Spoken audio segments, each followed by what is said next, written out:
she whispered with fear. And what the millionaire did in that moment shocked everyone. No one expected such a powerful man to reveal such fragility for her.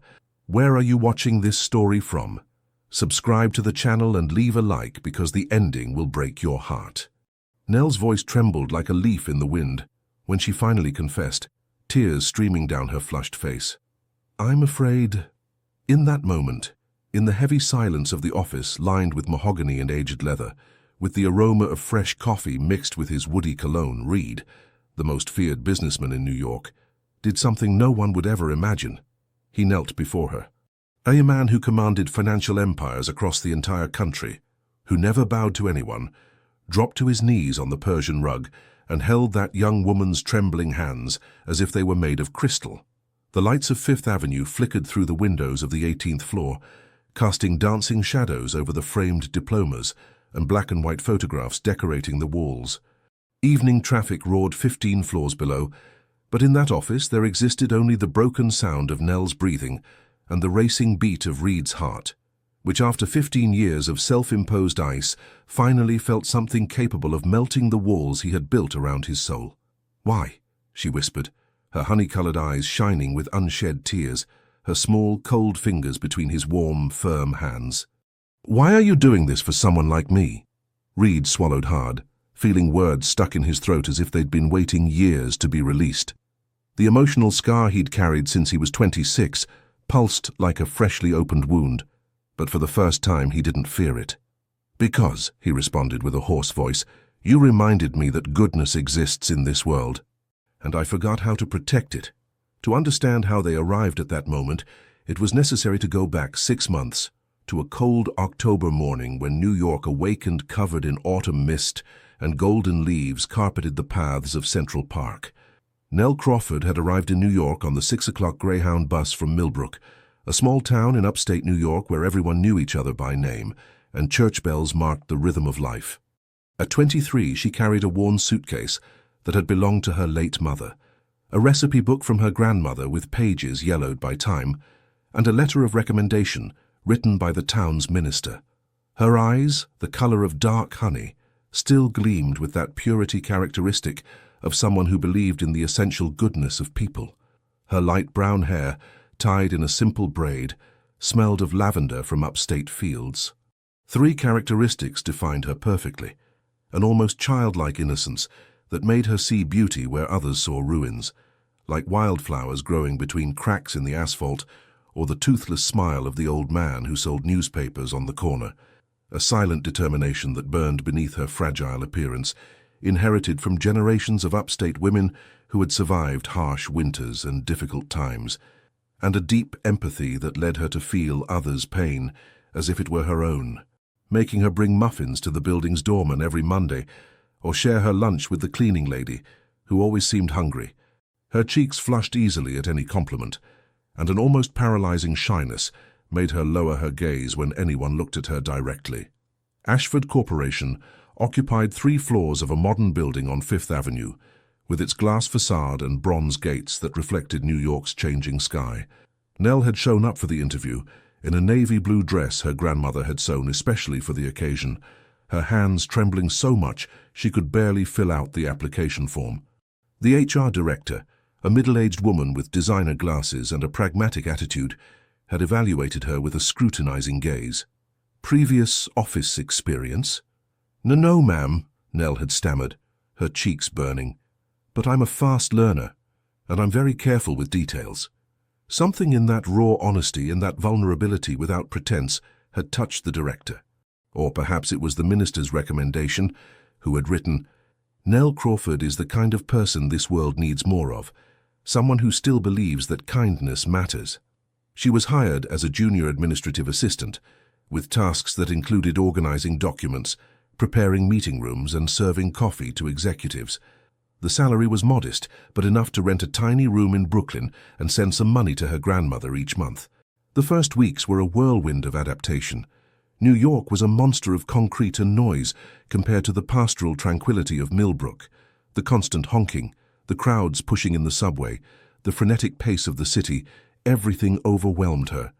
Every night she returned to her room exhausted, her legs aching from walking so much, wondering if she'd made a mistake leaving the safety of the small town.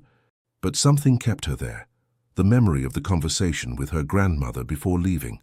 "My dear," the elderly woman had said, her wrinkled hands holding Nell's, "in this town there's no future for a young woman with your talents. In New York, you'll be able to realize those dreams you keep in your heart." The dreams. Nell had buried them 2 years ago, when her then-boyfriend, Brett, had destroyed her self-esteem with venomous comments disguised as realism. She had timidly mentioned the idea of opening a small bakery, specializing in traditional Southern and New England pastries, merging recipes from her Southern grandmother with techniques she'd learned from old cookbooks. "You? A bakery in New York?" Brett had laughed cruelly, his mocking eyes fixed on her. "Nell, be realistic. You'd never be good enough to compete there. Even your biscuits didn't turn out right last week. Besides, who would want to buy country stuff when they can go to Magnolia Bakery or Lady M?" Those words had planted seeds of insecurity so deep that Nell herself had come to believe them. She put away her recipes in a drawer, stopped experimenting in her grandmother's kitchen, and accepted that her destiny was a smaller one, safer, more invisible. But New York, with all its ferocity, also brought possibilities. And one of those possibilities materialized every morning when Nell went up to the 18th floor and crossed the polished marble hallway toward Reed Ashford's domain. Reed Ashford was a legend in American business circles. At 41, he had built an empire spanning real estate investments, financial technology, and strategic consulting.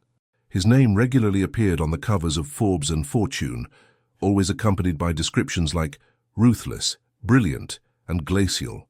His physique matched his reputation, tall, with an athletic build, maintained with military discipline at a private gym, black hair with silver threads at the temples, and grey eyes that could freeze souls with a single glance. He wore exclusively custom-tailored suits, used Swiss watches that cost more than a new car, and never, ever smiled. Reed's routine was legendary at the office. He arrived exactly at 6 in the morning, when the streets were still empty and the first rays of sun barely touched Manhattan's skyscrapers. He worked without interruption until 9 at night, eating at his desk while reviewing financial reports, and left only when the building was practically empty. On weekends, he continued responding to emails from his minimalist apartment on the Upper East Side, a space decorated in shades of grey and black, with windows offering panoramic views of the city that he rarely looked at. Employees feared and respected him in equal measure. He was fair but demanding, generous with bonuses but implacable with mediocrity. He never raised his voice, didn't need to. The simple, icy tone of his disapproval was enough to make experienced executives tremble. What no one knew, what Reed had buried so deeply that sometimes he himself forgot, was the pain that had converted him into the human fortress he was now. 15 years ago, when he was 26 and had just graduated with honors from Wharton, Reed had been different, passionate, idealistic, trusting. He had started a tech startup in New York with his best friend from college, Marcus, and his girlfriend at the time, Vanessa. The three shared vision, ambition, and supposedly mutual loyalty. The company took off quickly.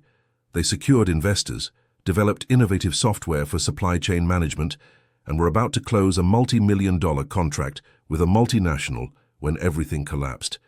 Marcus and Vanessa betrayed him. They had been having an affair for months, and together they had manipulated legal documents to transfer the company's intellectual property to a new company they registered in their names. When Reed discovered the truth, it was too late. Lawyers confirmed they had technically committed no crime. They just exploited legal loopholes and Reed's blind trust. He lost everything: the company, the woman he loved, the friend he trusted, and almost all his initial investment. What was worse, he lost faith in people and in himself. His mother had been ill during that period, and the stress accelerated her deterioration. She passed away 6 months later, without seeing her son recover from the blow. His mother had been a baker in New York, famous in the Upper West Side for her traditional recipes of apple pie, sourdough bread, and southern pecan bars. Her small bakery near Central Park was a local treasure where generations of families had celebrated birthdays, baptisms, and weddings. But before dying, she confessed something to Reed that he would never forget. Years ago, a business partner had stolen her recipes and used them to open a chain of bakeries that eventually drove her out of the market. She never fought legally out of fear and lack of resources, and that consumed her with remorse until her final days. After losing everything, Reed reinvented himself. He studied corporate law while working 18-hour days at consulting firms. He learned every trap, every strategy, every way to protect himself. In 5 years, he had recovered his financial position. In 10, he was a millionaire. In 15, he controlled an empire. But the cost had been his humanity. Reed built walls so high around his heart that not even he could reach what remained on the other side. His motivation was simple and dark. Never again allow feelings to interfere with decisions. Never again be vulnerable. Never again completely trust anyone. Until Nell Crawford entered his office on a cold October morning, with eyes bright with nervousness and hands trembling as she placed the coffee tray on his desk. During the first weeks, Nell and Reed barely exchanged words. She entered his office 3 times a day, morning, noon, and afternoon, to leave freshly brewed coffee, collect documents that needed filing, and ensure the conference room was ready when he needed it. Each interaction lasted less than 2 minutes and consisted of a "Good morning, Mr. Ashford," whispered by her, and an almost imperceptible nod from him. But Reed began to notice things, details other employees overlooked. He noticed that Nell always arrived 15 minutes before her scheduled start time to ensure the coffee was at perfect temperature when he needed it. He noticed that she organized his documents not just alphabetically, but by categories that facilitated his access according to projects. He noticed that she discreetly cleaned coffee stains from the conference room table before anyone else saw them. And he noticed above all that she treated the cleaning staff, security guards, and delivery people with the same respect she showed senior executives, something extremely rare in that corporate environment where social status defined who deserved courtesy.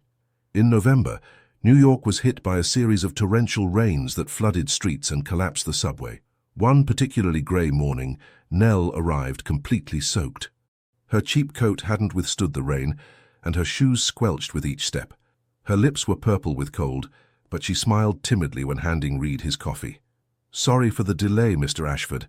The 6 train is closed due to flooding." Reed studied her for the first time with true attention. He saw the tremor in her hands, the feverish gleam in her eyes, the raindrops dripping from her hair. "How long were you in the rain?" "Only about 40 minutes walking from Brooklyn." Her voice trembled slightly. 40 minutes. Almost 3 miles on foot in freezing rain, just to not be late. Something stirred in Reed's chest, something that had been asleep so long it almost hurt to awaken. "Go to the executive bathroom. There are clean towels in the cabinet. Dry off and take a hot shower. Then go to HR and ask them to give you dry clothes from the emergency stock." Nell blinked, surprised. "But sir, I need to—" "That's an order." His tone didn't admit discussion, but there was something different in it. It wasn't coldness, it was concern. "I don't need you getting sick from being punctual." That afternoon, when Nell returned, dry in a borrowed outfit that was too big but warm, she found a package on her small desk in the assistants area.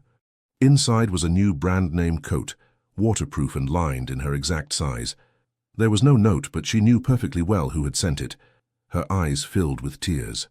No one, absolutely no one in New York, had shown this level of care toward her.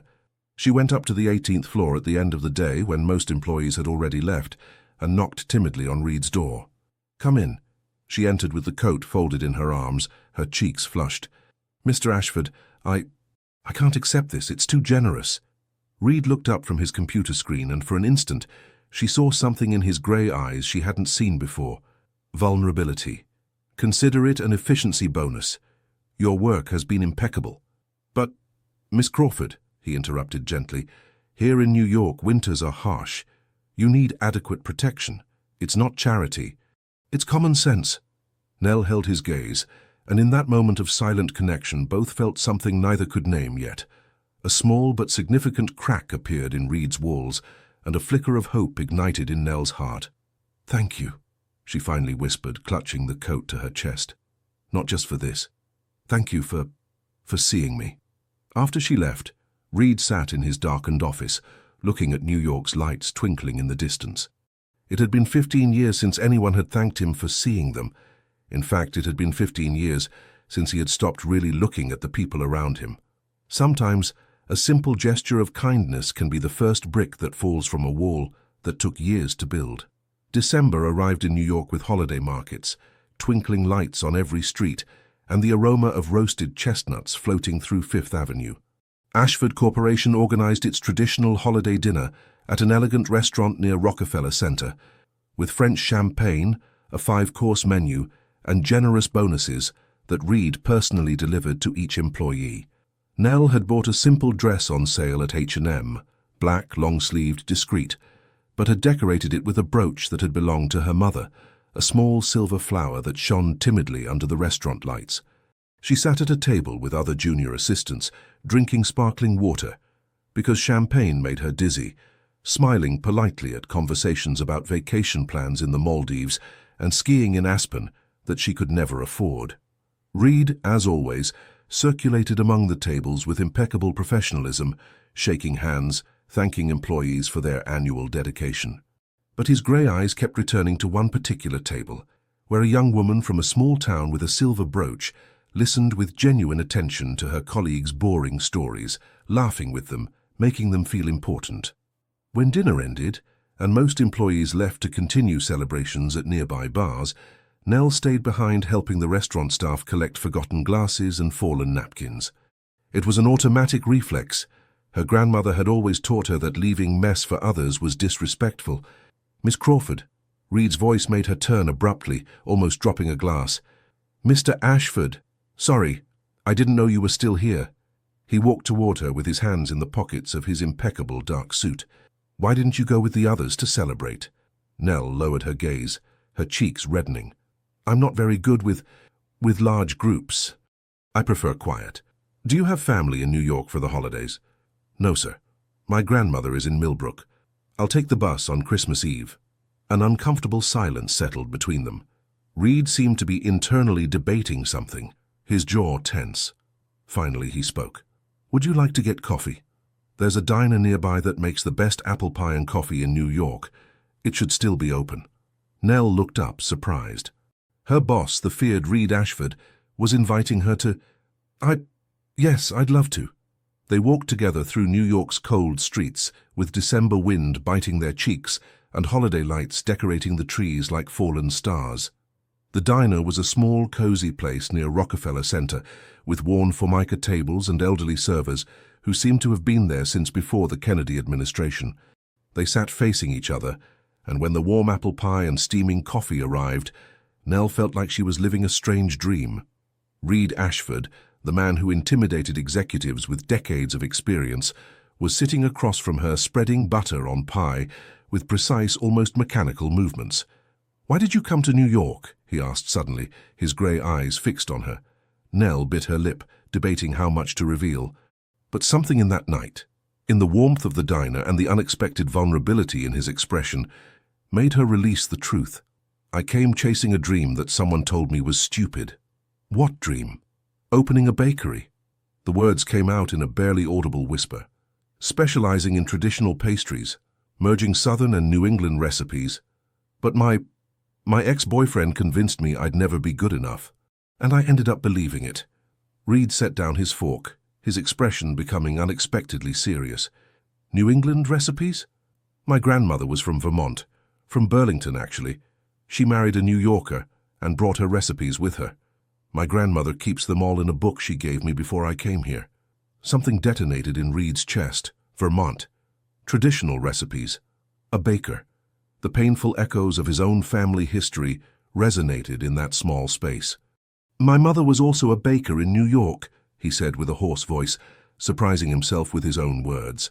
"She had a bakery on the Upper West Side. She made the best apple pie in all of Manhattan." Nell's eyes widened. "Really? What was it called?" "Ashford's Bakery. It closed more than 15 years ago. I think my grandmother mentioned it once. She said there was a bakery in New York that made wonders." The silence that followed was laden with unspoken meanings. Two people connected by invisible threads of family history, past pain and buried dreams. "Why did you never pursue that dream here in New York?" Reed asked. Nell laughed bitterly. "Because I'm afraid of failing, afraid of confirming that Brett was right, that I'm really not good enough." "Fear," Reed said slowly, as if discovering the words as he pronounced them, is the best architect of prisons. I should know. I spent 15 years building mine. Nell looked at him intensely. And do you ever think about tearing them down? Every day, he admitted with brutal honesty, but the fear of being hurt again is stronger than the desire for freedom. In that moment, in that small diner with pie cooling and coffee forming a film in their cups, a bond formed that neither of them fully understood yet. They were two wounded souls recognizing each other in each other's eyes, two prisoners of their own fears, seeking, perhaps, a way to escape together. Courage is not the absence of fear, but rather the decision to act despite it. And sometimes we find that courage reflected in the eyes of someone who understands our terror. January brought the relentless cold of New York winter and the return to routine after the holidays. Nell had spent Christmas and New Year's in Millbrook, baking with her grandmother, walking through frozen fields, and trying not to think about the conversation she'd had with Reed at the diner. But she thought. Oh, how she thought. His words echoed constantly. I spent 15 years building my prisons. There was something in that admission, in the raw vulnerability of a man who never showed weakness, that had lodged in her heart like a thorn. On Monday after her return, she found a handwritten note on her desk. The handwriting was angular, precise like everything related to Reed. Miss Crawford, when you have a free moment, stop by my office. I have a proposal to make. R.A. Her heart raced uncontrollably. A proposal? What kind of proposal? Was he going to fire her? Had she made some mistake? She went up to the 18th floor with wobbly legs, nervously adjusting her hair. Reed's executive secretary, an efficient woman named Ellen, smiled at her warmly. He's expecting you. You can go right in. Nell knocked softly on the wooden door. Come in. She entered and found Reed standing by the windows, looking at the city. His silhouette outlined against January's grey sky created an almost cinematic image. He turned when she entered, and for a moment she saw something in his expression she couldn't decipher. Miss Crawford, please sit. She sat in one of the leather chairs, her hands clasped in her lap to hide their trembling. Reed leaned against his desk, an unusually informal posture for him. I've been thinking about our conversation in December, about your dream. Nell felt her cheeks burn. Mr. Ashford, I didn't mean to... He raised his hand, interrupting her. The building has an empty space on the ground floor. It was originally a shop, but the previous tenant went bankrupt 6 months ago. The space is fully equipped with commercial permits, adequate electrical installations, and direct access to Fifth Avenue. He paused, studying her reaction. I want to offer it to you. Nell's world stopped. What? For your bakery. You can use it on weekends to test your recipes, see if there's a market for your products. No long-term commitment initially. I can't accept that. It's too generous. I don't have money to... I'm not asking for money yet, he interrupted gently. Consider it a trial period. If it works, we'll establish fair commercial terms. If it doesn't work, you've lost nothing except a few weekends. Nell stared at him incredulously, tears threatening to escape. Why would you do this for me? You barely know me. Reed walked to the window again, his profile tense. When he spoke, his voice was laden with contained emotion. Because when my mother lost her bakery, no one helped her. No one gave her a chance to fight, and I was too young and inexperienced to do anything about it. He turned to her, his grey eyes shining with intensity. Maybe, just maybe, by helping you I can redeem my failure with her. The silence stretched between them, heavy with meanings. Nell felt tears roll down her cheeks. It's not charity, she whispered. No, it's an investment. In someone who still believes that kindness matters. In someone who has talent but needs an opportunity to prove it. Nell stood up, her legs trembling. She walked toward him and did something completely improper and impulsive. She extended her small hand and briefly touched his arm. Thank you. I don't know how to thank you enough. Reed looked at her hand on his arm, feeling the warmth of that simple touch pass through the fabric of his suit and penetrate his frozen skin. Just bake, he said with a hoarse voice. Bake as if your life depended on it. The following 2 months were a whirlwind of activity that completely transformed Nell's life. The ground floor space was larger than she had imagined, 30 square meters with large windows facing Fifth Avenue, original tile floors from the 80s, and a small kitchen in the back that needed renovation but was functional. Reed had been true to his word. He didn't charge her rent during the trial period, but established clear expectations. She should use the space only on weekends initially, keep it immaculate, and comply with all of New York's health regulations. In return, she could sell her products freely and keep all the profits. Nell threw herself into the project with a passion she had kept dormant for 2 years.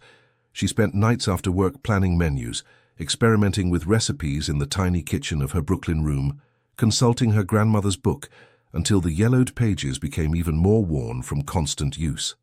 On the first weekend of February, she officially opened. She had painted the walls a light yellow, a color that reminded her of sunflower fields upstate, and hung white lace curtains her grandmother had sent by mail. The tables were small and mismatched, bought at thrift stores, but covered with linen tablecloths that Nell had embroidered herself during the nights.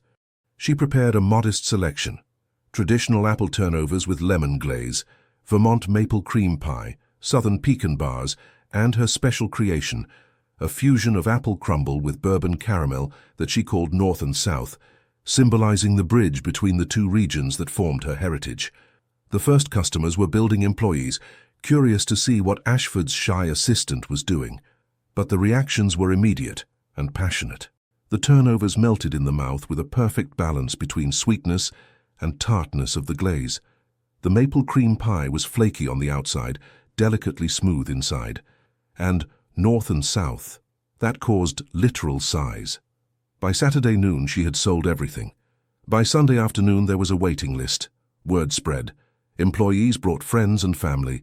Tourists walking along Fifth Avenue stopped, attracted by the aroma escaping through the open door. A food blogger who lived nearby wrote an enthusiastic review on Instagram, and suddenly Nell had lines forming before opening. But with success also came challenges. She needed better equipment, more ingredients, help with sales. Her budget was limited, and full-time work at Ashford Corporation left little time for expansion. It was Reed who offered her the solution during an impromptu meeting in his office one September afternoon. "You need structure," he said directly, his business style emerging. "A real business plan, let me help you with that. But I don't want you to feel you have to—" "Miss Crawford," he interrupted with a hint of a smile, the first she'd seen from him. "I'm a businessman, this is what I do. Allow me to use my skills for something that truly matters for a change." Thus began a collaboration that brought them closer in ways neither anticipated. They spent afternoons reviewing numbers, Reed explaining concepts of profit margins and market analysis, while Nell took frantic notes. She, in turn, taught him about ingredients, about the stories behind each recipe, about how love could literally be tasted in food when it was prepared with intention. During those weeks, Reed began to change. The rigidity in his shoulders gradually decreased. He started arriving at 8 instead of 6, leaving at 7 instead of 9. Some employees heard him whistling as he walked down the hallway, something absolutely unheard of. Ellen, his secretary, commented in the break room, "20 years working for him, and I'd never seen him like this. That girl is working magic." But it wasn't magic. It was something simpler and deeper, human connection. After 15 years of self-imposed isolation, Reed was rediscovering what it meant to share something with someone, build something together, care about another person's success as much as his own. And Nell, for her part, was flourishing. Her shyness persisted, but now it was accompanied by growing confidence. Her hands no longer trembled constantly, her cheeks still flushed, but now it was from enthusiasm more than shame.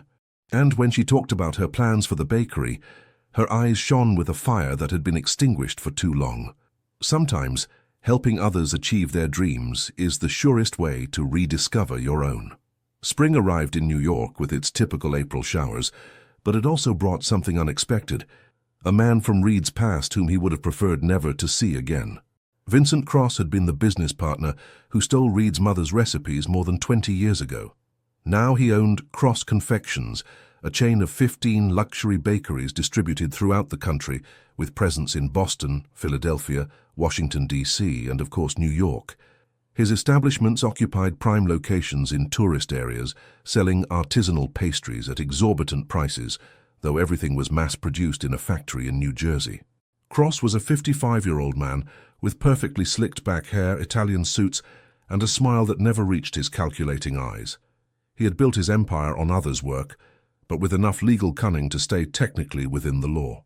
When he learned about the small bakery on the ground floor of Ashford's building, when he read the enthusiastic reviews on social media, when he saw photos of happy customers, when he tried one of the products someone brought to a business meeting, he immediately recognized the style.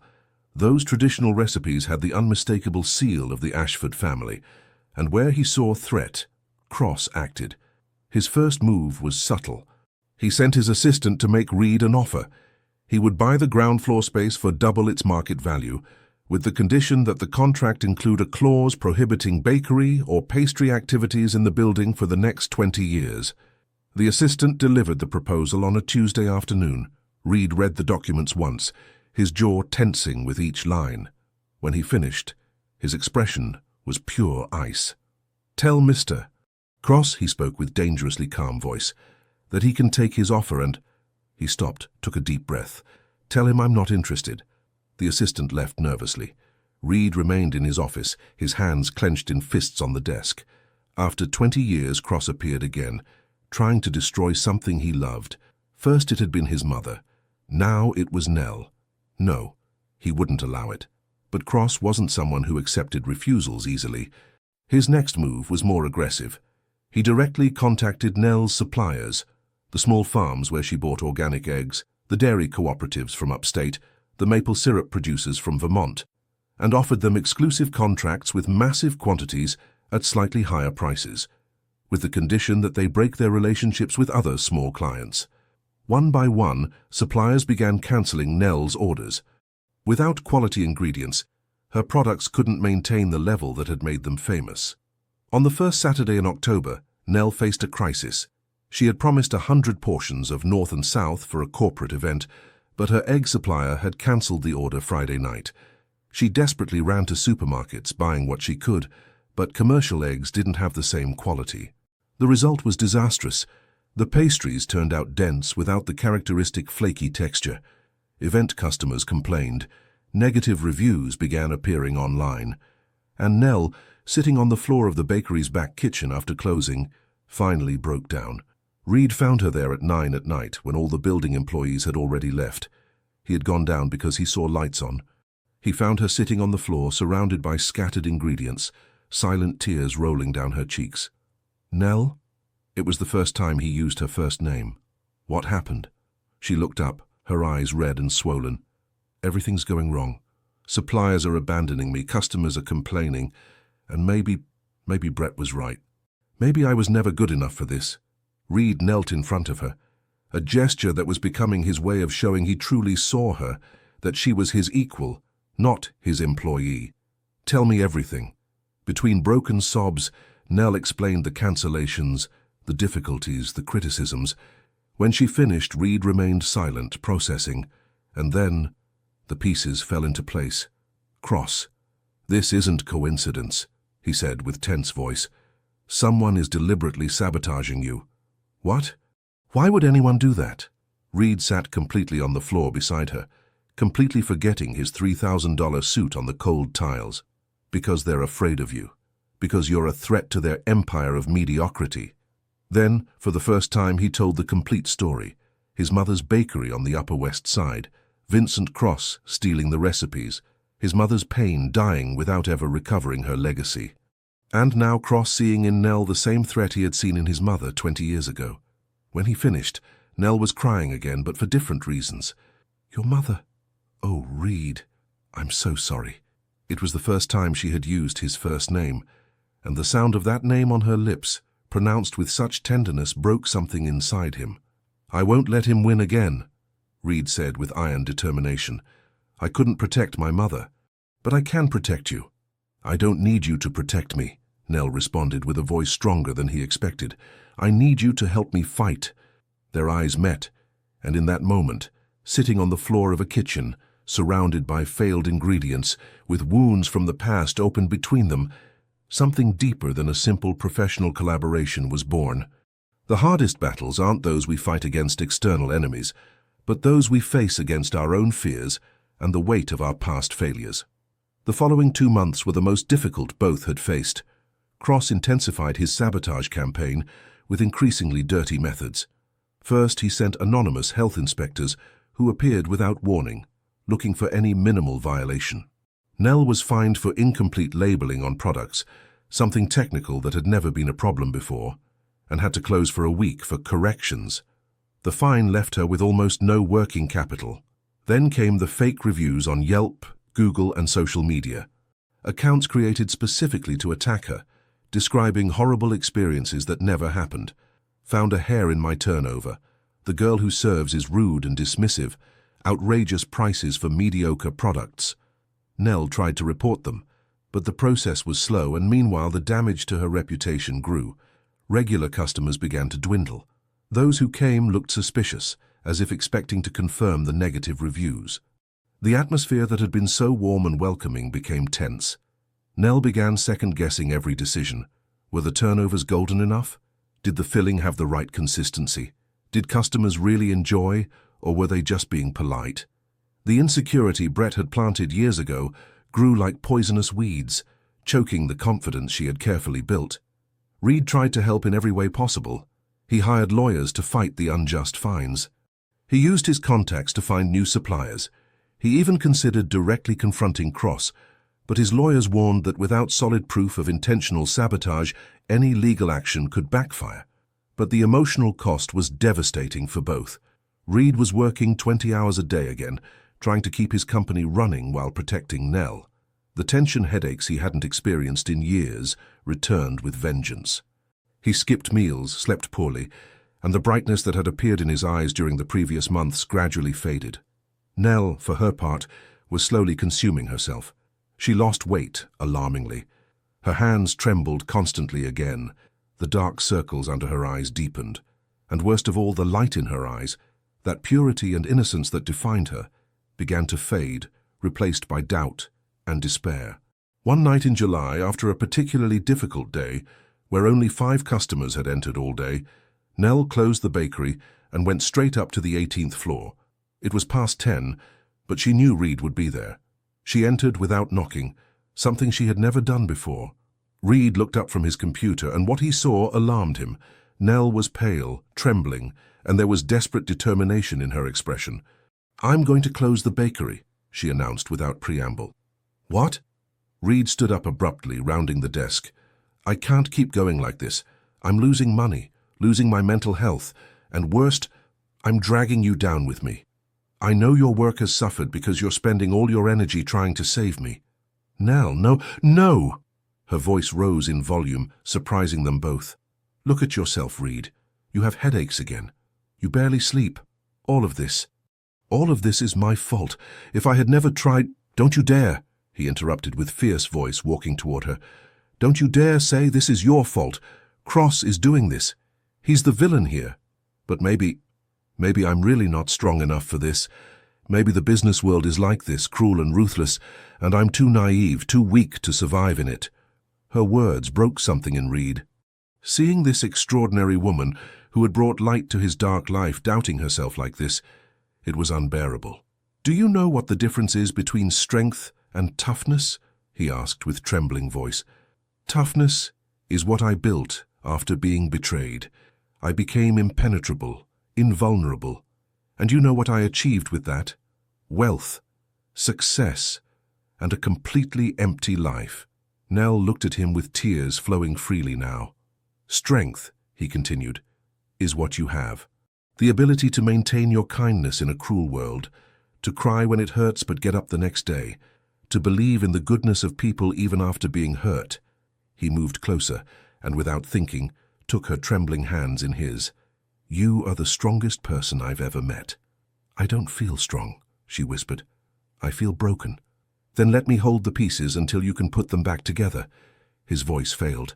"Please, don't give up. Not now. Not when we're so close." "Close to what?" she asked desperately. "Every day is worse than the one before." Reed swallowed, debating whether to reveal what he had discovered that very day.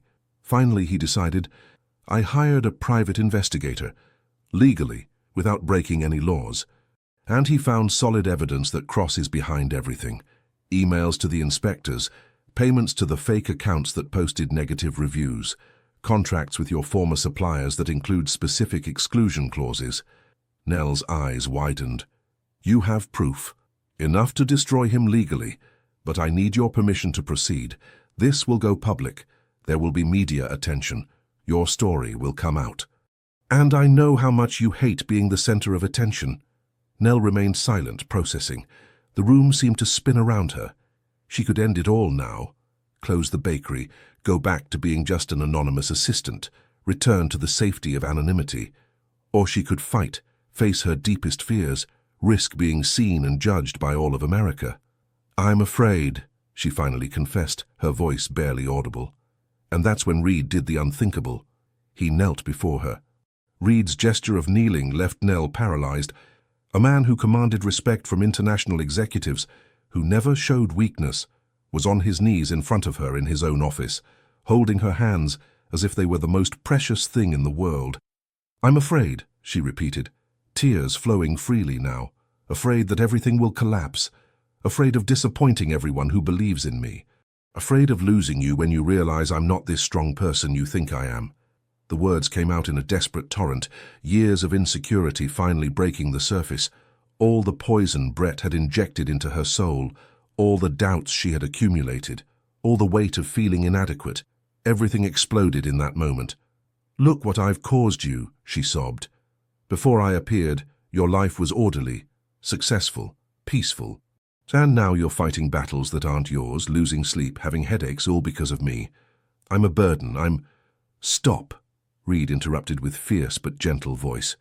Stop talking about yourself like that. But it's true. I'm weak. No. His tone didn't admit argument. You don't need to be strong all the time. I spent 15 years trying to be invincible, and all I got was an empty life, without love, without purpose, without joy. His grey eyes shone with unshed tears. You taught me that vulnerability isn't weakness. You showed me it's possible to be soft and strong simultaneously, that it's possible to cry and still get up the next day, that it's possible to be afraid and still be brave. Nell was trembling violently now, but didn't pull her hands away from his. Let me be strong for both of us when you can't, Reed continued, his voice breaking. And when I falter, you'll do the same. That's what it means to have someone. It's not being invincible alone, it's being vulnerable together and supporting each other when the world becomes too heavy. Why? She whispered. Why are you doing this for me? Reed took a deep breath and finally admitted the truth he had been avoiding for months. Because I fell in love with you. The silence that followed was absolute. Even the distant traffic from Fifth Avenue seemed to disappear. I fell in love with your kindness, he continued, the words flowing now that he had finally released them. With your ability to see beauty in small things, how you share your lunch with the cleaning lady, how your cheeks flush when someone compliments you, how you hum softly while you work, how you believe in people despite being hurt.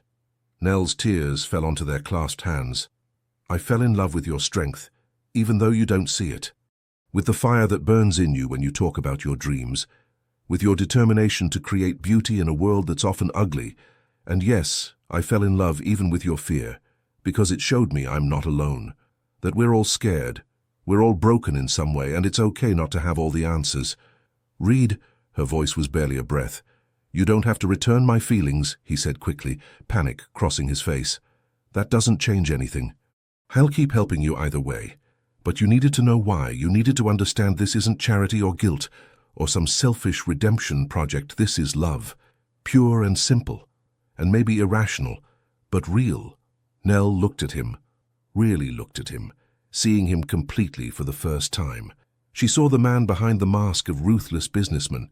She saw her own fears reflected in those grey eyes.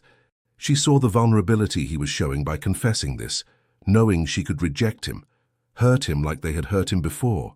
And in that moment of absolute clarity, Nell understood something fundamental. She had also fallen in love with him. She had fallen in love with how his eyes softened when he thought no one was watching, how he had memorized exactly how much sugar she put in her coffee, how he knelt when talking to her to be at her level, how his voice became gentle only for her, how he had seen her, truly seen her, when the rest of the world ignored her. Me too, she whispered. I'm in love with you too. Reed closed his eyes, and 2 tears finally escaped, rolling down his cheeks. After 15 years of emotional armor, he finally allowed himself to feel completely. Pain, yes. Fear, absolutely. But also, for the first time in so long, he'd almost forgotten the sensation. Hope. They stood simultaneously, and without words he embraced her. She clung to him as if he were her only harbor in a storm, and he held her as if she were the only thing that mattered in the universe. They remained like that for long minutes, two wounded souls finding healing in each other's arms, while the lights of New York blinked silent witnesses to their confession. True love is not the absence of fear, but the decision to face it together. It's choosing to be vulnerable with someone and trusting they won't use that vulnerability as a weapon. But their moment of peace was interrupted by the sound of Reed's phone. He looked at the screen, and his expression hardened. "It's my lawyer," he said. "He finally has enough evidence against Cross, but we need to decide now. A journalist from the New York Times is interested in the story. If we proceed, this will become very public." Nell pulled back slightly, wiping her tears. She looked around the office, the diplomas, the photographs, the symbols of Reed's success, and then her eyes returned to him. "Remember when you told me that fear is the best architect of prisons?" she asked with a firmer voice. He nodded. "I don't want to live in a prison anymore. Not of my fear, not of anyone else's." She straightened her shoulders, and though she still trembled slightly, there was something new in her expression. Determination. "Let's do it. Let's expose the truth. Let's face Cross. And if everything collapses, at least we'll collapse together." Reed felt fierce pride swell in his chest. This was the Nell he had seen from the beginning, the one she herself hadn't been able to see. "Together," he repeated, taking her hand. "Whatever happens, together." But neither of them could imagine how intensely public everything would become in the following weeks, nor how much each would have to sacrifice before finding true redemption. The story exploded in the media with an intensity no one had anticipated. The New York Times journalist Monica Sullivan, an experienced investigator with a reputation for impactful corporate exposés, had been pursuing rumors about Cross Confections' practices for months. The evidence Reed's lawyers provided was the final piece she needed. The front-page article appeared on a Thursday in August. "Pastry Empire Built on Stolen Recipes and Unfair Competition, the Untold Story of Vincent Cross." The investigation was exhaustive and devastating. Monica not only exposed the sabotage against Nell, but uncovered a pattern of behavior spanning decades. She interviewed Reed's mother's family, showing old photographs of the original Ashford's bakery on the Upper West Side, along with handwritten recipes identical to those Cross confections now marketed as exclusive family secrets. She found other small bakers Cross had destroyed using similar methods. She documented suspicious payments to health inspectors. She revealed contracts with suppliers that included illegal anti-competitive clauses. But what really captured public imagination was the human narrative at the heart of it all. An innocent young woman from a small town pursuing her dream in New York, supported by a tormented businessman seeking redemption for not having been able to protect his own mother. It was a story that resonated deeply with American culture, of valuing family traditions, recipes passed between generations, and the little guy's fight against the powerful. The reaction was immediate and massive. Social media exploded with the hashtag Justice for Nell. Cross Confections customers began publicly boycotting their establishments, posting photos of returned products. Food influencers shared the story with their millions of followers. Local politicians seized the opportunity to promote stricter legislation against dishonest business practices. But for Nell, the most overwhelming thing wasn't the support, but the attention. Suddenly, TV cameras appeared in front of the bakery every morning. Journalists pursued her down the street, asking for comments.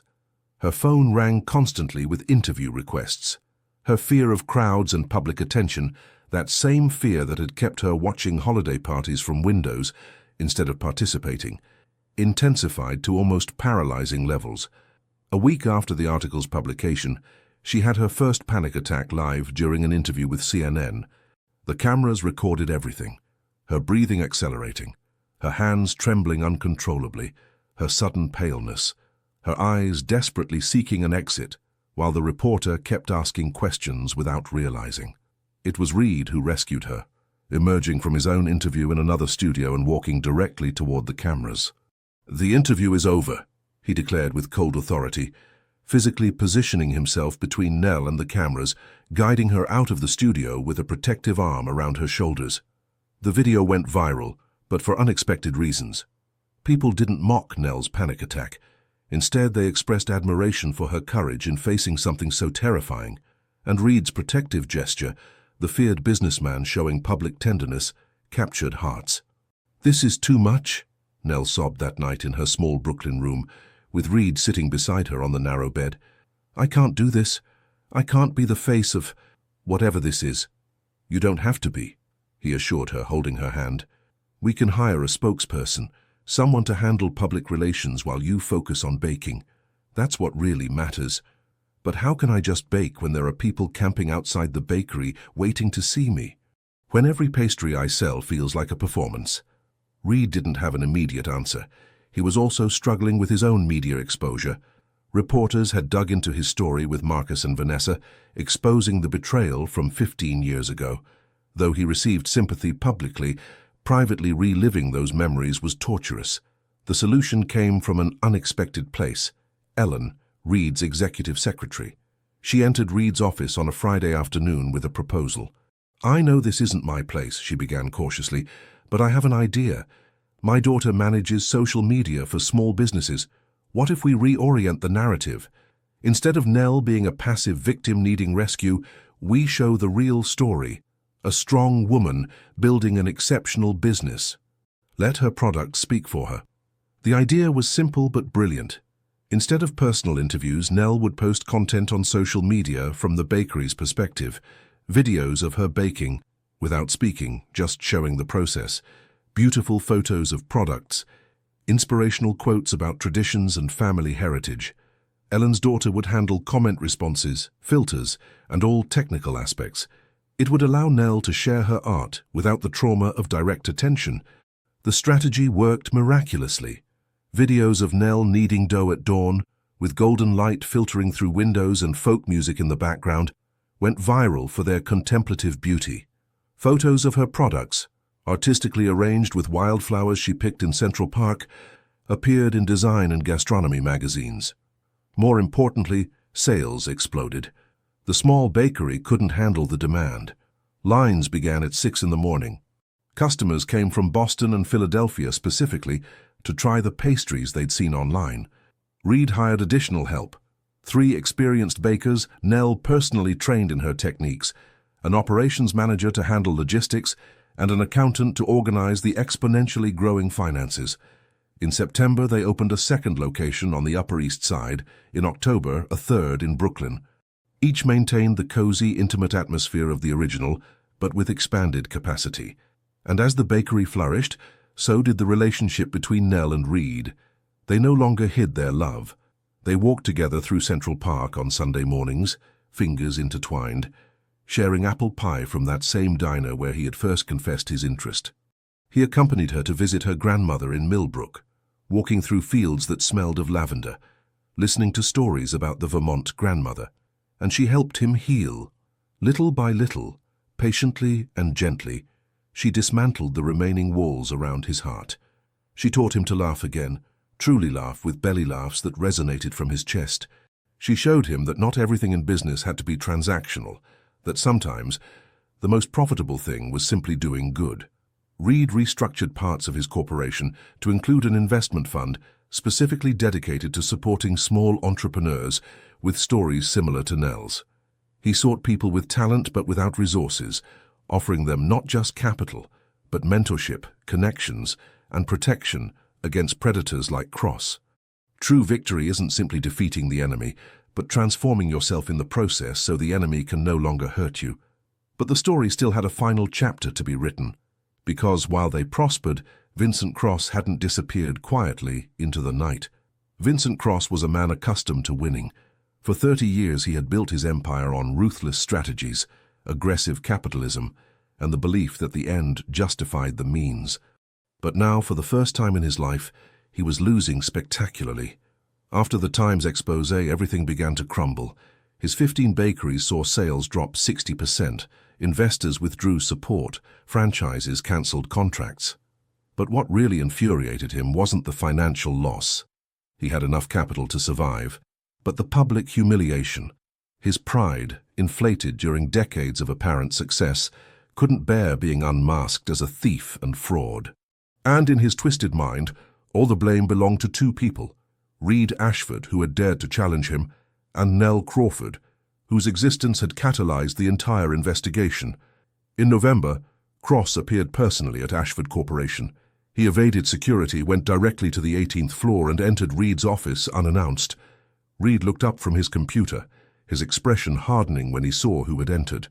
"Get out of my office." 20 years, Cross spat, his face red with rage. 20 years building what your mother never had the courage to defend, and you destroy it in 2 months over some naive small-town girl. "You built an empire on my mother's work," Reed responded with dangerously calm voice, standing up. "On recipes she developed with love over decades, and when she tried to defend herself, you crushed her until she closed. She lived her final years knowing she had lost her legacy, and that guilt consumed her. The business world is like that. Survival of the fittest." "No," Reed contradicted, walking around his desk. "There's a difference between strong competition and malicious destruction. You crossed that line repeatedly." Cross laughed bitterly. "And what are you going to do? I've already lost clients, already lost money. What more do you want? To see me on the street? I want you to acknowledge what you did, publicly. Not a meaningless corporate apology, but a real admission that you stole my mother's recipes, that you sabotaged Nell, that you destroyed countless small businesses out of pure greed." "Never." The word came out like poison. "Then you'll face criminal charges. My lawyers have evidence of fraud, manipulation of health inspections, illegal contracts, coordinated defamation. You could go to prison." Cross's face paled slightly. "You wouldn't dare. The legal scandal would affect you too. Your name would be in every headline along with mine." "I don't care," Reed declared with absolute calm. "I spent 15 years protecting my reputation, my image, my success, and all I achieved was an empty life. Now I have something more important to protect: the truth. And the people I love." It was at that moment that Nell entered the office, holding a coffee tray as she did every afternoon. She froze, seeing Cross, the man responsible for months of psychological torture. Cross turned toward her, his expression becoming cruel. "Ah, the miracle baker. I hope you're enjoying your success, girl. Because when all this is over, when media attention moves to the next scandal, no one will remember your name." Nell felt the old fear resurface, the impulse to shrink, to believe his poisonous words, to doubt her worth. But then she looked at Reed, saw the absolute faith in his grey eyes, and something solidified inside her. She set the tray carefully on the desk, straightened her back, and looked directly at Cross. When she spoke, her voice trembled slightly but was firm. "You're right about one thing. Eventually the attention will move on. The headlines will disappear, and no one will remember my name specifically." She took a deep breath. "But they'll remember the story. They'll remember that an empire built on dishonesty eventually falls. They'll remember that kindness and hard work can triumph over calculated cruelty. And they'll remember that when people unite to protect what's right, they can defeat even enemies who seem invincible." Her words, pronounced with the quiet conviction of someone who had finally found her inner strength, resonated in the space. Cross laughed dismissively, but it sounded hollow. "How inspiring. But inspiration doesn't pay bills." "No," Nell admitted. "But integrity lets you sleep at night." "When was the last time you slept well, Mr. Cross? When was the last time you looked in the mirror and felt proud of the man you saw?" The blow hit its mark. Cross had no answer. Reed stepped forward, positioning himself beside Nell in solidarity. "You have 2 options. Publicly admit what you did, apologize to all the people you harmed, and commit to making financial restitution where possible. Or face a very public legal process that will expose every dirty detail of how you built your empire." "And if I choose the first option?" Cross asked with tense voice. "You drop the charges?" "There are no charges yet," Reed clarified. "But if you act with honesty now, we won't file them. If you choose to keep lying, we will legally and completely destroy everything you built with dishonesty." Cross looked at both of them, this young businessman who had overcome his own betrayal and this small-town girl who represented everything he had lost in his pursuit of power, and finally saw what should have been obvious from the beginning. He had lost. Not just the legal or financial battle, but something much more fundamental. He had lost his humanity in the process of winning his empire. And now, looking at these two people who radiated genuine connection and purpose, he realized how empty his victory had been. "I'll make the statement," he finally muttered, defeat evident in every line of his body. "But not because you're forcing me, but because—" He stopped, searching for words. "Because maybe it's time I face what I really am." He left the office without saying more, leaving Reed and Nell alone. They looked at each other and simultaneously exhaled breaths they didn't know they'd been holding. Nell began to tremble, adrenaline finally escaping, and he wrapped her in his arms. "You did it," he whispered against her hair. "You confronted him." "I was terrified," she admitted, "but I remembered something you told me. Vulnerability isn't weakness, and fear only wins when we let it paralyze us." Reed pulled back slightly to look at her, and what he saw filled him with awe. The shy young woman who had entered his office a year ago, with trembling hands and flushed cheeks, speaking barely above a whisper, had evolved into this woman before him. Still gentle, still empathetic, still with that gleam of goodness in her eyes, but now anchored in a strength that came from having faced her deepest fears and survived. "I love you," he said simply, because there were no truer words. "I love you too," she responded, smiling through tears. "And you know what's craziest? I'm not afraid to say it anymore. I'm not afraid of so many things." "Are you still afraid of crowds?" he asked gently. "Yes," she admitted with a trembling laugh, "and I probably always will be. But now I know I can face it. Not alone, but with you by my side." Redemption isn't a single moment of triumphant victory, but an ongoing process of choosing integrity over convenience, courage over comfort, and love over fear. Vincent Cross's public statement occurred in December, appropriately during the holiday season, when New York was adorned with lights and the spirit of renewal floated in the cold air. He organized a press conference in the same venue where years ago he had celebrated the launch of his 10th bakery. This time, however, there was no champagne or elegant canapes, just a podium, cameras, and a man finally facing the consequences of his actions.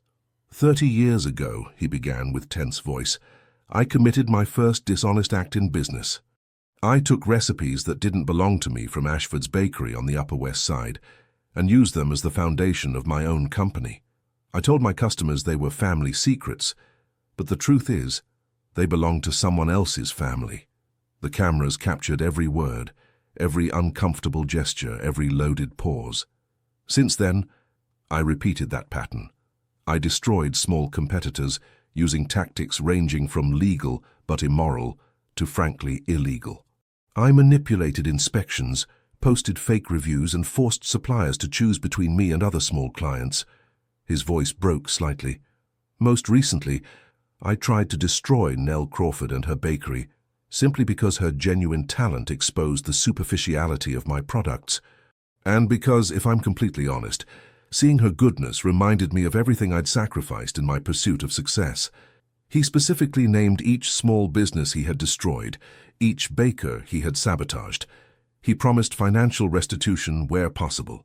And most importantly, he admitted he had lived decades in denial about the moral cost of his actions. I'm not asking for forgiveness, he concluded. I don't deserve it. I can only say I'm finally facing what I am and beginning the long process of trying to be better. The reaction was mixed. Some saw it as an act of courage, others as a calculated strategy to avoid legal consequences. But what no one could deny was that it was a defining moment in the conversation about business ethics in America. For Reed, it closed a chapter that had been open for 20 years. That night, after watching the press conference, he visited his mother's grave for the first time in years. The cemetery was quiet, bathed in silver moonlight. He knelt before the headstone that read, Margaret Ashford, baker, mother, gentle soul. Mom, he whispered, I finally did it. I finally defended your legacy. And in the process, I found something I thought I'd lost forever, the ability to love without fear. He felt tears roll down his cheeks. The tears he hadn't allowed when she died, that he'd held for 15 years of self-imposed coldness. "I met someone," he continued. "Someone you would have loved. She's a baker too. Uses some of your recipes. And when she bakes, I swear I can smell your kitchen on the Upper West Side, that mix of vanilla and butter and love." The winter wind blew softly, swaying the bare branches of nearby trees. "She taught me that pain doesn't have to define me, that I can remember what I lost without being a prisoner of that loss, and I think I'm finally becoming the kind of man you hoped I'd be."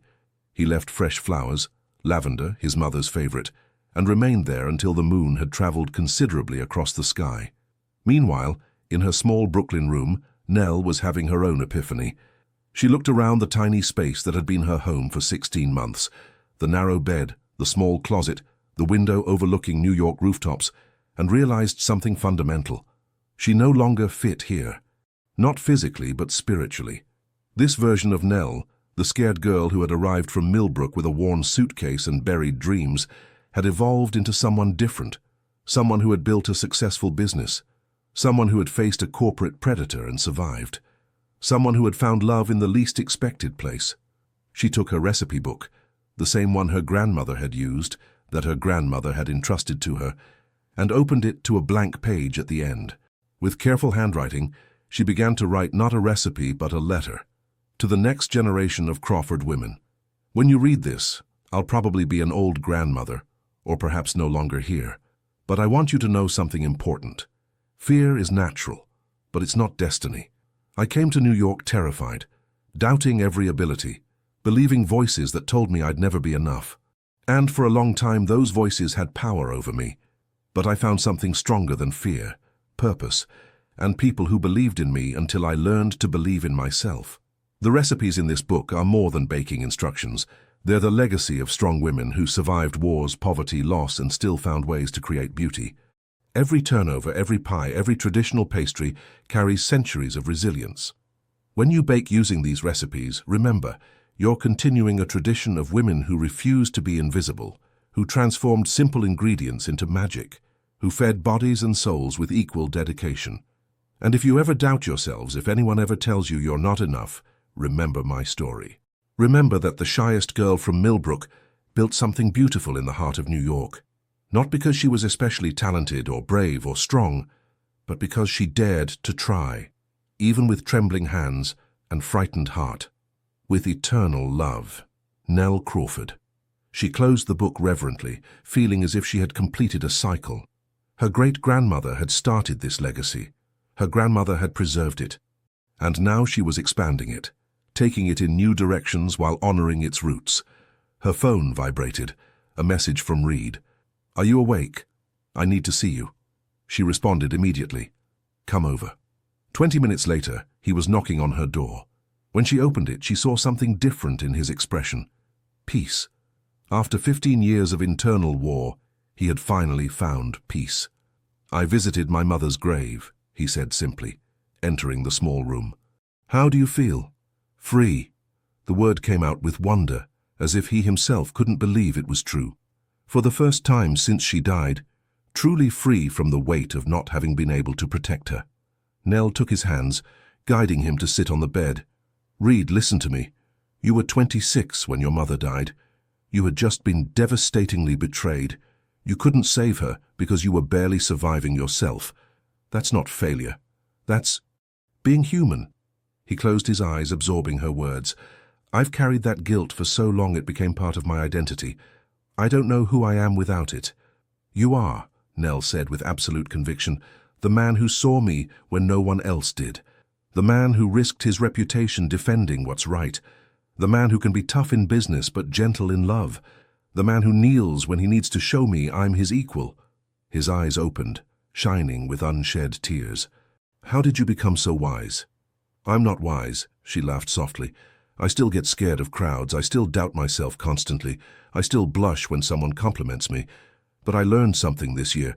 Wisdom isn't the absence of fear or doubt. It's acting with kindness despite them." They sat in silence, hands clasped, the small room containing something immense. Two people who had walked through fire and emerged transformed. Finally, Reed spoke. "Marry me." Nell blinked, Sure she had heard wrong. What? Marry me, he repeated, turning completely toward her. I know it's fast. I know we should probably wait longer, but I spent 15 years waiting to feel something real, something worth the risk. And now that I've found it, I don't want to waste another day living halfway. Reed, You don't have to answer now, he interrupted quickly. Think about it. Take all the time you need. But I needed to tell you I want to build a life with you. Not just a business or a partnership. A life. Nell looked at him. This man who had entered her world as an intimidating, distant figure, who had revealed himself as a wounded soul seeking healing, who had walked beside her through the most difficult storm of her life. And in that moment of perfect clarity, she knew her answer. Yes. What? Now it was his turn to look incredulous. Yes, I'll marry you, she smiled through happy tears, because you also taught me something, that love doesn't have to be perfect to be real, that we can be broken and scared and full of doubts, and still choose to build something beautiful together. Reed kissed her then, the first real kiss between them after months of deep emotional connection, but without crossing that physical line, and it was as if all the broken pieces inside both of them finally found how to fit together. The true climax of any love story isn't the moment of confession, but the moment of choice. Consciously choosing to build a future together, knowing all the flaws and fears, and committing anyway. 6 months later, on a spring New York day that promised new beginnings, Reed and Nell married in Millbrook. It wasn't the grand wedding their social and financial status could have justified. There weren't hundreds of guests or 5-star hotels. Instead, it was an intimate ceremony in the small-town church, where Nell's grandmother had been baptized 70 years ago, where her mother had married, where generations of Crawfords had marked the most important moments of their lives. 50 people attended, Nell's grandmother sobbing with joy in the front row, Ellen and other beloved employees from Ashford Corporation, the 3 bakers who now worked at the bakeries, Monica Sullivan, the journalist who had exposed the story, and some townspeople who had known Nell since childhood and came to witness her transformation. Nell wore the wedding dress her mother had worn, hand-embroidered with lavender details, slightly yellowed by time but beautiful in its simplicity, altered to fit her slimmer figure. Her hair, usually tied in a practical braid, fell in loose waves over her shoulders, with wildflowers woven through. When she walked down the church aisle with her grandmother, there was no father to give her away, but grandmother insisted on walking proudly by her side. Reed felt his chest tighten with emotion. This woman, who had entered his life as a shy employee, now walked toward him as an equal, as a partner, as the person who had dismantled his walls and taught him to live again. The minister, the same one who had written Nell's original recommendation letter, smiled with tears in his eyes as he guided them through the vows. "Reed Ashford," he began, "do you take Nell Crawford as your wife, promising to love her in joy and sorrow, in health and sickness, in success and failure, until death do you part?" Reed looked directly at Nell, his grey eyes shining with absolute conviction. "I do. Nell Crawford, do you take Reed Ashford as your husband, promising to love him in joy and sorrow, in health and sickness, in success and failure, until death do you part?" Nell's voice trembled but was firm. "I do." They exchanged simple rings, gold without adornments, because they had agreed their love didn't need ostentatious demonstration, and kissed under the sun filtering through ancient stained glass, painting their faces with rainbow colors. The reception took place in her grandmother's garden, under a white canopy decorated with lavender garlands. The tables were loaded not with fancy catering, but with food prepared by Nell and her team, the pastries that had made her famous, but also traditional upstate and southern dishes, honoring both sides of their shared heritage. During the banquet, Reed stood to make a toast. Everyone fell silent, expectant. 18 months ago, he began, his voice echoing clear in the garden. "I was a successful but empty man. I had built a business empire but had lost my soul in the process. And then, one October morning, a young woman with trembling hands entered my office bringing coffee." Soft laughter rippled through the audience. "I didn't think much of her at first. She was just another employee. But little by little, gesture by gesture, she began to remind me of what I'd forgotten, that kindness matters, that vulnerability isn't weakness, that it's possible to be soft and strong at the same time." His voice failed slightly. She taught me to love again. Not just her, though that was a gift in itself. She taught me to love myself, to forgive my past failures, to believe I deserved happiness despite my mistakes. He looked directly at Nell, who was openly crying now. And the most extraordinary thing is she doesn't see herself as extraordinary. She still blushes at compliments, still doubts her abilities, still gets scared of crowds. He walked to her, kneeling, that gesture that had become his signature of respect and love. But Nell, listen to me. Your ability to remain gentle in a cruel world, to maintain your innocence after being hurt, to choose love over fear day after day, that's true courage, that's true strength. He took her hands. Thank you for choosing me. Thank you for believing in me when I had stopped believing in myself. And thank you for showing me that true love isn't the absence of fear, but the decision to face it together. There wasn't a dry eye in the garden. Even some of the older men from town, accustomed to rural stoicism, discreetly wiped their cheeks. Nell stood, helping him up.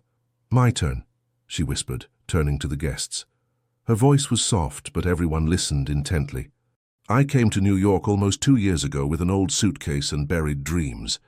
A man had convinced me I'd never be enough, and I believed him. I arrived expecting to be invisible, just another anonymous girl in the big city. She looked at Reed with infinite love, but he saw me. When no one else did, when I didn't even see myself, he saw my potential. And more importantly, he gave me something I'd never had, the freedom to fail. Some heads tilted, confused. He gave me a space to test my recipes without pressure for immediate success. He allowed me to make mistakes and learn from them. And when I faced my greatest challenge, he didn't rescue me. He knelt beside me and gave me the tools to rescue myself. Her voice grew stronger. That's what true love does. It doesn't save you from storms. It holds your hand while you learn to dance in the rain. She raised her glass. So I toast to second chances, to finding courage in the most unexpected places, and to love that transforms fear into strength.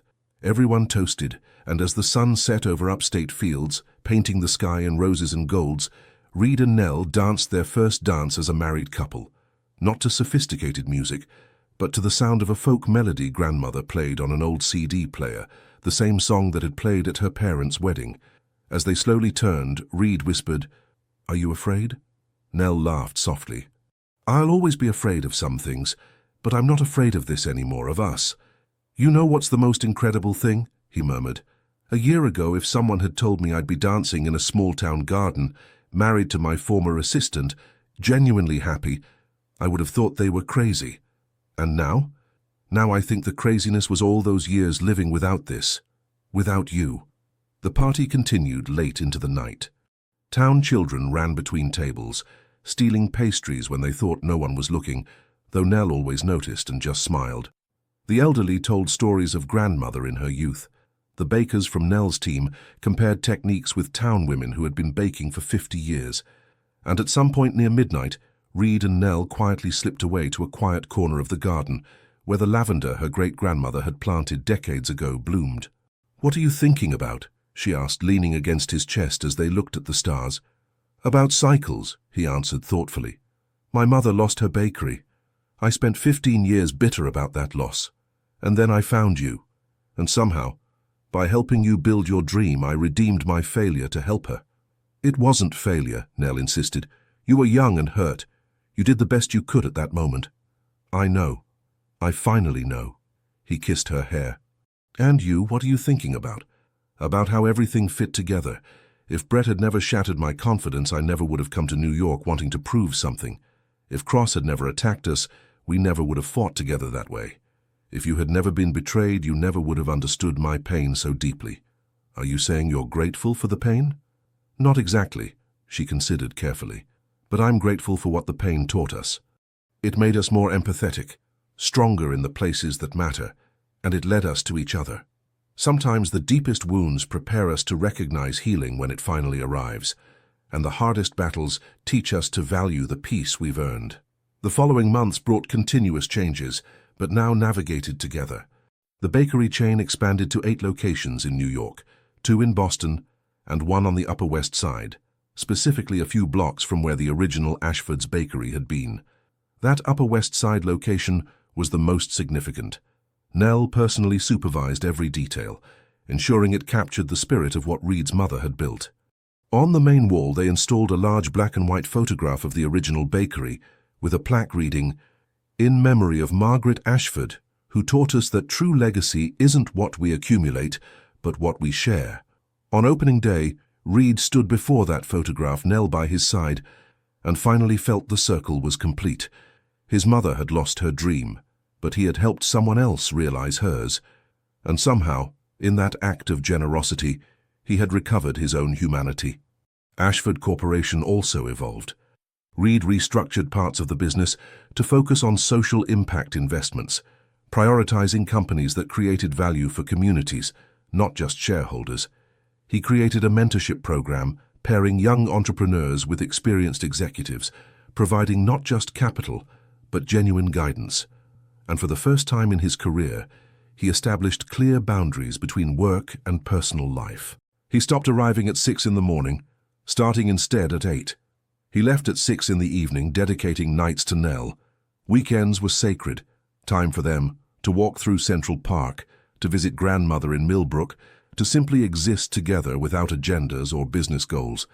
Nell, for her part, continued struggling with her fear of public attention, but learned to manage it. She developed strategies, deep breathing before interviews, always having an escape route planned at large events, allowing herself to decline requests when overwhelmed without guilt. And crucially, she learned to ask for help when she needed it, instead of pretending she could handle everything alone. She also began using her platform to help others. She offered internships to young people from small towns wanting to learn the craft. She shared her recipes openly, rejecting the secrecy mentality that had characterized predators like Cross, and she used her social media not just to promote products, but to share stories of other small businesses deserving attention. A year after the wedding, Nell discovered she was pregnant. The news terrified and thrilled her equally. Sitting on the sofa of their new apartment, a beautiful space in the West Village with large windows and a spacious kitchen, she looked at the positive pregnancy test and felt the weight of responsibility fall on her shoulders. When Reed came home that night, he found her waiting with a nervous expression. "What's wrong?" he asked, immediately alarmed. She showed him the test without words. Reed's face went through a rapid sequence of emotions: surprise, disbelief, and finally, pure joy. "Really? Really," she confirmed, her voice trembling. "Reed, I'm so scared. What if I'm not a good mother?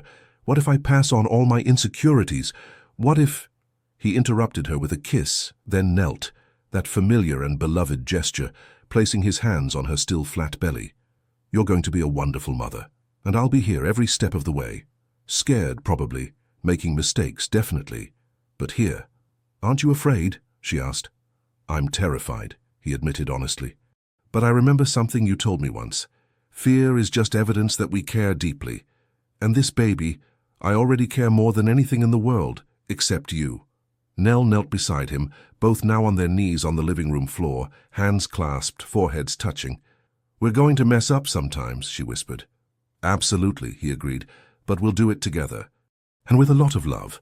Months later, on a cold morning in August, exactly 2 years after that conversation over apple pie and coffee at the diner, Nell gave birth to a girl they named Margaret, after Reed's mother. When Reed held his daughter for the first time, tears rolled freely down his cheeks. He saw in that wrinkled little face all the world's possibilities. He saw redemption. He saw hope. He saw continuation of the legacy he had feared lost. "Hi, little one," he whispered. "You have the name of an extraordinary woman who would have been so proud to meet you." Nell, exhausted but radiant, watched her husband holding their daughter with almost religious reverence. "We'll teach her everything," she murmured. "The recipes, the stories, the importance of kindness. And we'll teach," Reed added with conviction, "that it's okay to be afraid. That vulnerability is strength.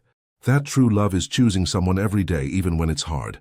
Especially when it's hard," Nell gently corrected.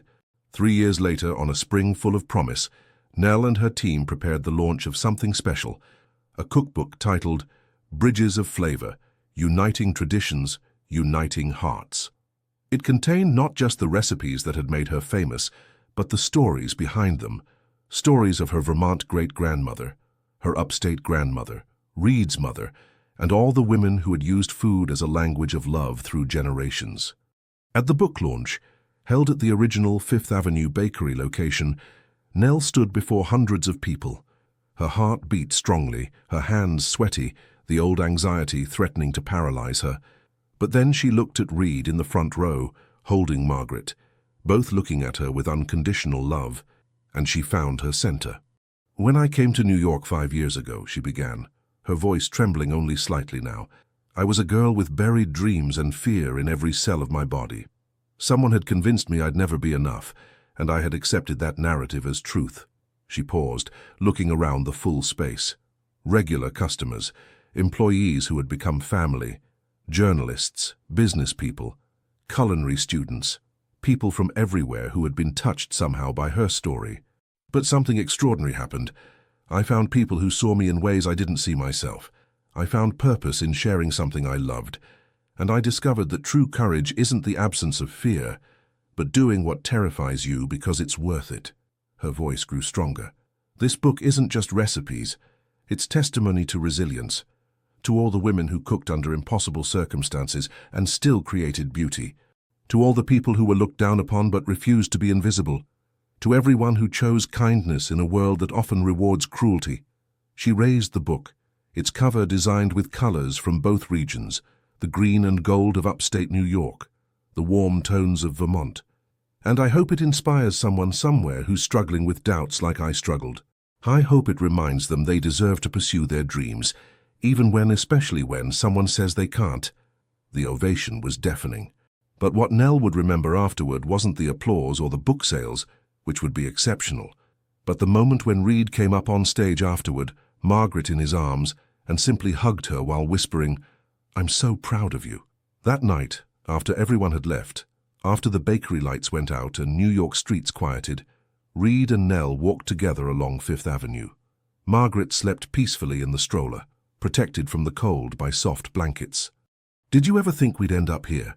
Nell asked, stopping in front of the building where it had all begun. "Never," Reed admitted. 5 years ago, if someone had shown me this future, happily married, a father, investing in social impact projects instead of just chasing profits, I would have said it was impossible. Do you regret anything?" He considered the question carefully. "I regret the lost years. All the time I spent locked in my self-imposed prison. But I don't regret the pain that brought me here, because without it I never would have recognized the gift you are when you appeared." Nell leaned against him, looking up at the 18th floor, where it had all started with trembling coffee cups and furtive glances. "I used to be so afraid of the future, of failing, of disappointing people, of not being enough. And now? I still have fears," she admitted honestly. "But fear doesn't paralyze me anymore. It's just part of me. Like my shyness or my tendency to blush or my love for wildflowers. They're things that make me who I am, not flaws I need to fix."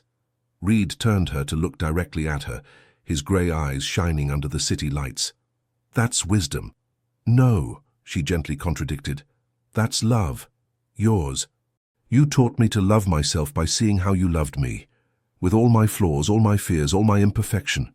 They kissed under the New York sky, surrounded by the nocturnal sounds of the city that had transformed them, the distant traffic, the laughter of groups leaving restaurants, the constant murmur of a metropolis that never completely slept. And in that kiss was everything: gratitude for the past that had forged them, joy for the present they shared, and hope for the future they would build together. Some love stories begin with dramatic moments, others with small gestures that gradually grow into something extraordinary. Theirs began with trembling hands and carefully served coffee, evolved through shared vulnerability, and battles fought together, and blossomed into a love that was real precisely because it never pretended to be perfect. Years later, when Margaret was old enough to ask, Nell would tell her the story of how her parents met. She would talk about the fear that almost paralyzed her, about the man who knelt to show she was his equal, about the battle against a powerful enemy that almost destroyed them. But above all, she would teach the most important lesson: that true love isn't a fairy tale without conflict. It's consciously choosing day after day to be vulnerable with someone. It's holding their hands when they tremble, just as they hold yours. It's seeing their flaws and loving them anyway, because those flaws are part of what makes them human. It's kneeling in moments of shared vulnerability and recognizing that true strength comes from facing fear together. It is, in its purest essence, mutual transformation. Not changing the other, but growing together toward better versions of yourselves. And as Reed and Nell walked home through New York streets that night, pushing the stroller with their sleeping daughter, they knew their story was far from over. There would be more challenges, more moments of doubt, more occasions where fear threatened to consume them, but there would also be more moments of joy, more dawns baking together, more walks through Central Park, more nights holding each other's hands under the stars, because they had learned the most fundamental secret, that happily ever after isn't a destination you reach, but a journey you choose to continue, step after step, fear after fear, love after love. And they, two souls who had found healing in each other's arms, were completely committed to that journey wherever it led them. True love doesn't eliminate fear, it simply makes it worth feeling.